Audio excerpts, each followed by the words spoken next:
Kemudian yang di Lebak, di Kabupaten Lebak, Provinsi Banten, kita lihat memang ini karena perambahan hutan, karena menambang emas secara ilegal. Tadi saya sudah sampaikan Pak Gub, Bu Bupati agar ini dihentikan.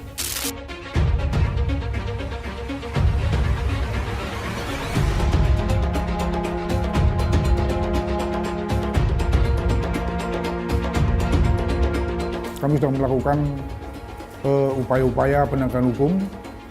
Kami lakukan ada 4 lokasi atau 4 TKP yang sudah kami polis lain, yaitu di wilayah Cipanas 2 TKP dan di wilayah Lebak Gedong 2 TKP yang nantinya akan kami lanjutin untuk penyidikan lebih lanjut.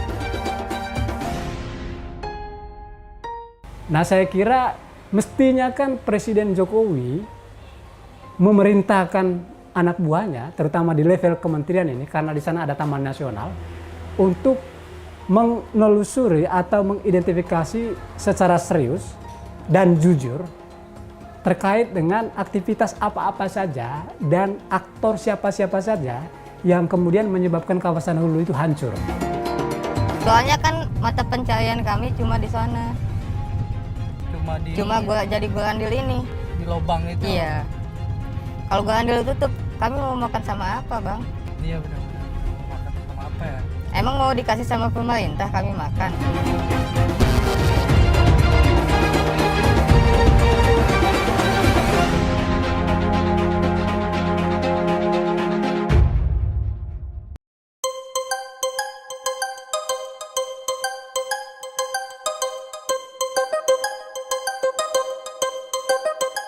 Rusaknya kawasan Taman Nasional Gunung Halimun Salak dianggap sebagai salah satu penyebab terjadinya banjir bandang dan tanah longsor di Kabupaten Lebak, Banten pada awal Januari 2020.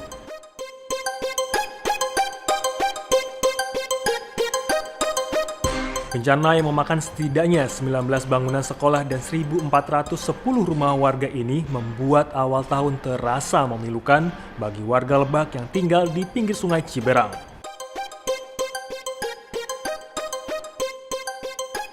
Banjir bandang terjadi setelah Sungai Ciberang yang berhulu di Taman Nasional Gunung Halimun Salak meluap. Luapan sungai pun semakin besar karena bergabungnya 4 aliran sungai lain, yakni Sungai Ciar, Cikutawungu, Ciladayun, dan Sungai Cihinis.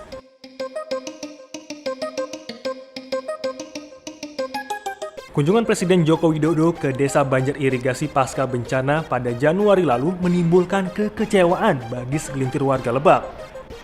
Pasalnya, bermula dari kunjungan itulah seolah-olah tambang liar menjadi penyebab terjadinya bencana. Di Kabupaten Lebak, Provinsi Banten, kita lihat memang ini karena perambahan hutan, karena menambang emas secara ilegal. Singkat cerita, akhirnya Satgas Peti Polri bersama Kepolisian Polda Banten menutup tenda-tenda berwarna biru yang terlihat dari atas pegunungan ini. Tenda-tenda ini adalah tempat para penambang emas tanpa izin atau disebut peti, yang kerap kali mencari bongkahan emas di kawasan ini.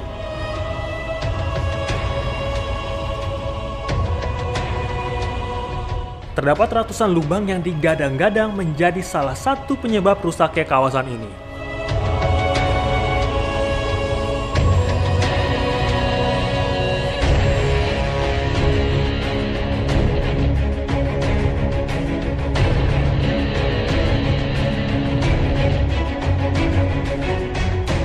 Di daerah Lebaknya sendiri itu cukup banyak.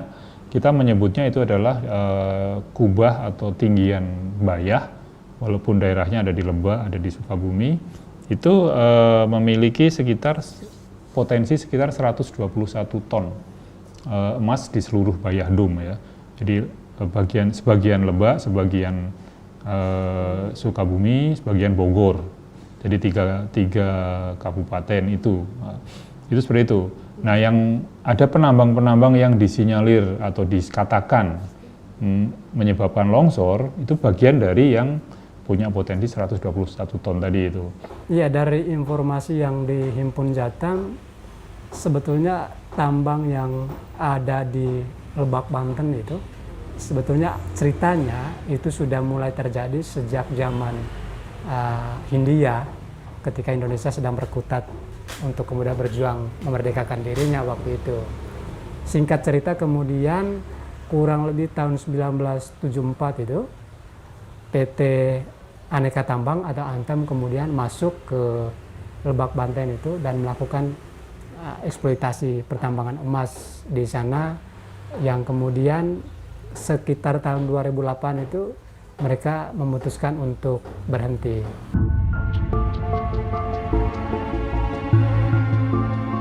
Kami pun mendatangi salah satu rumah warga yang berada di Desa Banjar Irigasi, Kecamatan Lebak Gedong. Ini soal ketua DPD Banten ya.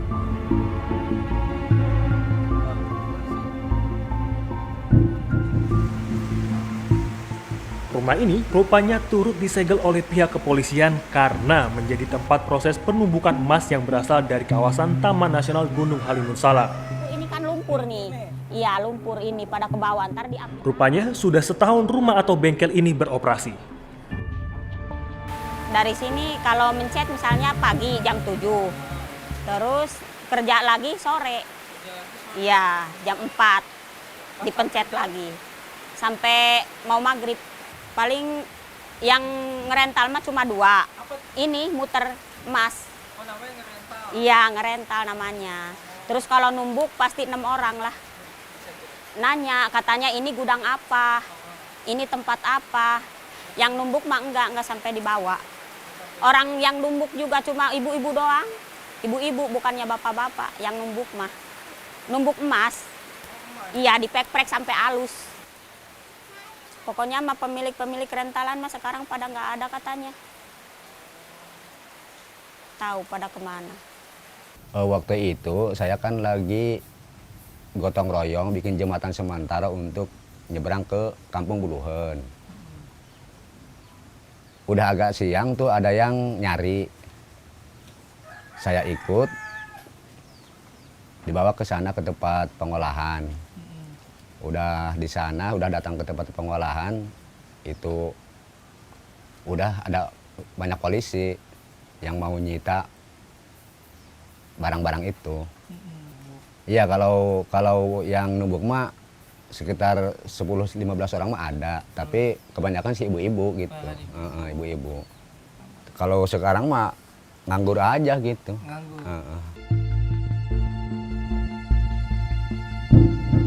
Salah satu penambang ilegal di wilayah ini mengungkapkan setelah lubang-lubang tambang disegel oleh aparat kepolisian, banyak warga setempat kehilangan mata pencaharian mereka. Tidak hanya itu, angka kriminalitas pun meningkat.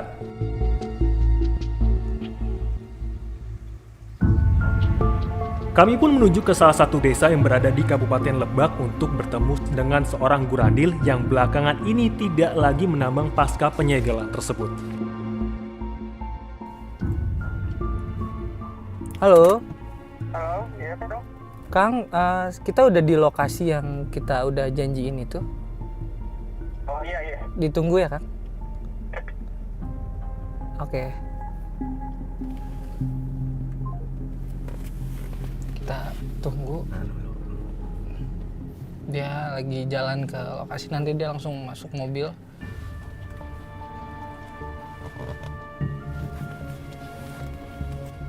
Oh, udah ada orangnya. Datang. Kita sembunyikan semua identitasnya karena memang mereka sedang diburu oleh polisi. Kita juga melakukan perjanjian bahwa kita tidak akan memberikan ini lengkapnya. Halo, Kang. Apa kabar, Kang? Alhamdulillah, baik Kang. Aman tadi di jalan? Alhamdulillah, aman. Aman, alhamdulillah gitu. Selama tambang ditutup, apa aja nih kegiatan sehari-harinya? Di rumah aja selama pertambangan ditutup. Nggak ada kerjaan lain artinya di rumah? Nggak ada, soalnya mata pencahariannya semua dari Golandil. Biasanya Kang, saat di lubang tambang tuh Akang menghabiskan waktu berapa hari gitu untuk menambang atau di stay di pertambangan itu, di lubang-lubang tambang itu? Kalau saya biasanya 2 mingguan. 2 mingguan? Iya, 2 minggu. Berarti tinggal di sana? Tinggal di sana. Oh, tidurnya di mana? Buat saung di sana. Oh, bikin saung. Bikin saung. Jadi tidur di sana, masak di sana? Iya, masak di sana, tidur di sana. Semua aktivitas saya di sana semua. Iya, jadi semua di sana sudah disiapkan gitu. Iya. Rata-rata kalau dalam 2 minggu biasanya itu suka aja dapat 20 gram, 30 gram. 20 gram, 30 gram. Iya. Jika dirupiahkan berapa tuh? Kalau rupiah kan kira-kira 10 jutaan lah. Kemarin kan ada operasi dari kepolisian tuh, penutupan lubang-lubang tambang. Lubang tambang Akang salah satu yang ditutup oleh polisi? Kalau ke sana saya nggak tahu ya, soalnya saya turun nggak ke sana lagi. Mereka semua akhirnya nganggur semua nih? Iya, nganggur semua. Saat nganggur, dampaknya pencurian nambah banyak. Intinya mah kriminal lah.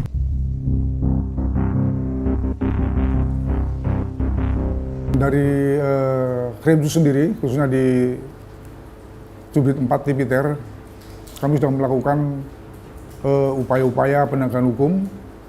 Kami lakukan ada 4 lokasi atau 4 TKP yang sudah kami polis lain, yaitu di wilayah Cipanas 2 TKP dan di wilayah Lebak Gedong 2 TKP yang nantinya akan kami lanjutin untuk penyidikan lebih lanjut. Lubang itu kan bisa berdampak atau membuatkan longsor, makanya kami tutup. Jadi yang lubang yang sekiranya bisa kita tutup, kita tutup. Memang ada beberapa lubang yang besarnya mungkin satu ruangan ini, itu nggak bisa kita tutup, mau bakal tutupnya, karena material di sana pun terbatas di gunung itu kan. Seolah-olah yang kemudian disasar adalah para gurandil. Padahal ada aktivitas lain yang itu dilakukan oleh pihak korporasi atau pihak-pihak lain yang sejenis, yang kemudian itu berkontribusi terhadap alih fungsi lahan atau kerusakan kawasan hutannya, atau seluruhnya kawasan hulu itu yang kemudian menyebabkan banjir kemarin itu mengakibatkan rumah-rumah warga kemudian hanyut terbawa, lahan pertanian juga hanyut terbawa, bahkan ada nyawa yang dikorbankan.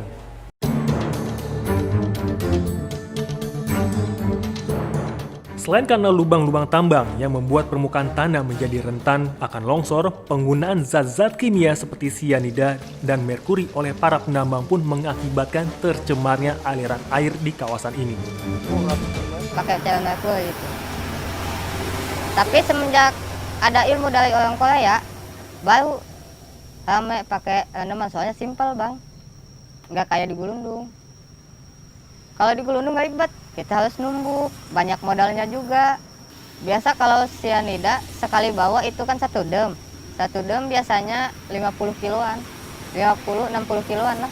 Oh tetap jauh, pasti berdampak kita. Dari mulai penggunaan merkurinya saja kan dampaknya seperti apa. Kalau yang dilegal kan dia ada aturan cara lubangnya bagaimana, kedalamnya seperti apa yang legal tuh. Pengolahannya misalnya bagaimana, kan menggunakan merkuri kan sangat berbahaya sendiri. Kalau yang legal mah enggak, kan sudah seperti ini. Nasi telah menjadi bubur. Ya, itulah kalimat yang pantas untuk peristiwa ini. Semestinya pemerintah pusat dan daerah lebih ketat menjaga kawasan ini agar tidak rusak dan tercemar. Kalau sudah begini, siapa yang harus disalahkan? Kami berusaha mengkonfirmasi Dinas ESDM Provinsi Banten atas persoalan ini. Namun sayangnya, pihak ESDM sendiri enggan memberikan penjelasan terhadap persoalan izin tambang yang berada di sekitar kawasan Taman Nasional Gunung Halimun Salak. Baru keluar. Iya. Kalau untuk Janjian atau kabit apa tuh? terkait pertambangan. Oh Pak Helmi juga lagi ke Sekdis. Pak Sekdis ada acara sekarang di rumahnya. Di rumahnya. Jadi nggak ada sama sekali humas atau Bu Mas Pak Sumber, Pak Adis, Pak Helmi pergi pada ini ke rumah Pak ini ke Sekdes mau nikahin anaknya ke Sekdes, jadi pada kesana.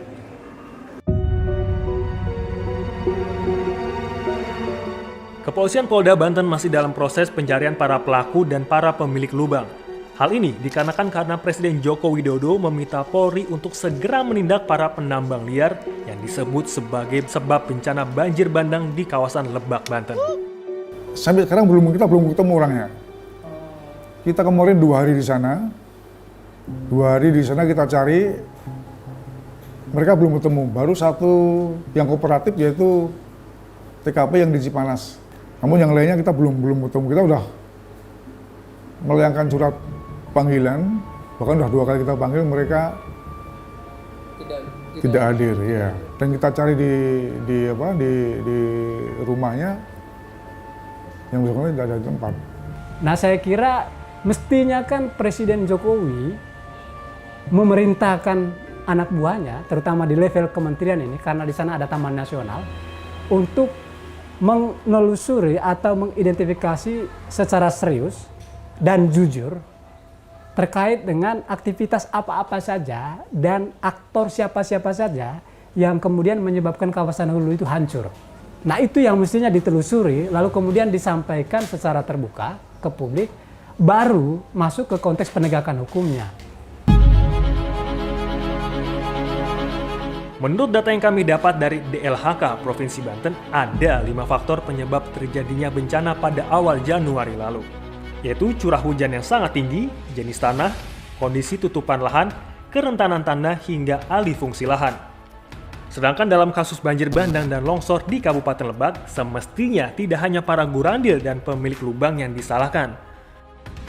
Pengawasan dan perizinan lahan tambang pun berkontribusi terjadinya bencana ini. Kalau kami ngelihatnya, tentunya penambang ini mempengaruhinya adalah terhadap penebangan pohon-pohon, pengundulan hutan-hutan di sana karena aktivitas penambangan, sehingga air yang mestinya bisa ditahan di atas menjadi mengalir jadi air permukaan. Gitu. Jadi penyebab tidak langsung mungkin ada seperti itu, tetapi kalau langsung menyebabkan longsor yang ada di bawah, saya kira agak jauh, perlu kajian lebih detail lagi. Toh gurandil ini juga mereka memilih untuk menambang karena kegagalan pemerintah untuk memberikan alternatif sumber perekonomian yang baru. Kan mestinya gitu. Karena saya sangat yakin gitu, tidak ada satu orang pun yang kemudian memilih satu pekerjaan yang dia tahu dia mendapat keuntungan tapi di saat yang sama memberikan efek berbahaya untuk dia.